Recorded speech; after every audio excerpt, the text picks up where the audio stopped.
Moussa Sanogo ce mardi à Yamoussoukro.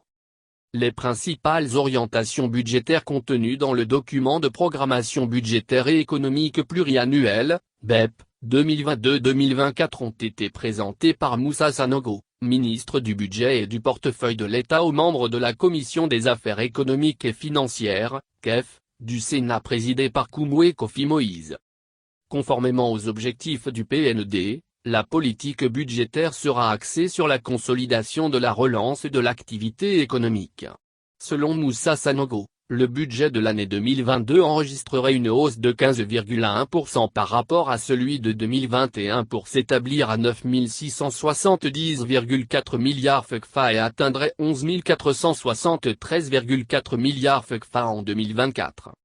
En attendant le vote du BEP lors d'une prochaine séance, les membres des collectivités territoriales de la CAEF du groupe parlementaire RHDP ont formulé des doléances. Koumaïa Omoise a souhaité une augmentation des ressources allouées à leur mandant.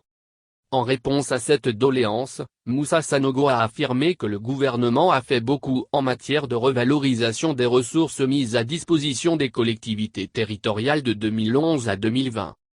Selon lui, pour 2021, ce sont environ 270 milliards de FECFA qui sont mis à la disposition des collectivités territoriales.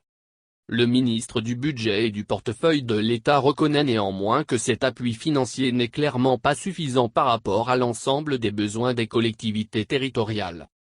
Il faut peut-être se souvenir qu'en 2011, cet appui financier n'était que de 66 milliards FECFA, a-t-il mentionné, précisant au passage que chaque municipalité bénéficie en moyenne d'une allocation de près de 160 millions de FECFA et chaque conseil régional bénéficie en moyenne d'une subvention de 1,5 milliard de FECFA.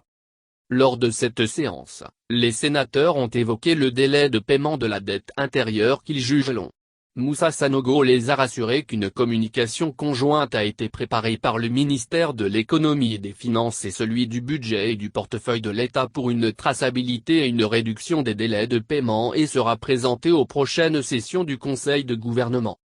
Il a annoncé que son équipe et lui mettront en place d'ici la fin de l'année, un module permettant aux différents opérateurs en lien avec l'État de savoir en ligne et à date, la situation de traitement de leur dossier. Par ailleurs, il faut noter que les échanges avec les sénateurs sur le BEP 2022-2024 ont été suivis de l'examen des projets de loi de ratification d'ordonnances relatifs au développement industriel et au renforcement des relations commerciales qui ont été adoptés à l'unanimité des membres présents de la CAEF. Ces différentes lois facilitent l'accès sans droit de douane des principaux produits d'exportation de la Côte d'Ivoire sur le marché européen et contribuent au développement des pôles économiques régionaux. Il s'agit des projets de loi portant sur la mise en œuvre de la deuxième phase du démantèlement tarifaire dans le cadre de l'accord de partenariat économique entre la Côte d'Ivoire et l'Union européenne, de la légalisation du régime fiscal et douanier de l'accord de développement du projet de zones économiques industrielles à Abidjan, Ferkes-Dougou et San Pedro et de la mise en œuvre des premières et deuxième phases de démantèlement tarifaire dans le cadre de l'accord de partenariat économique entre la Côte d'Ivoire et le Royaume-Uni et l'Irlande du Nord.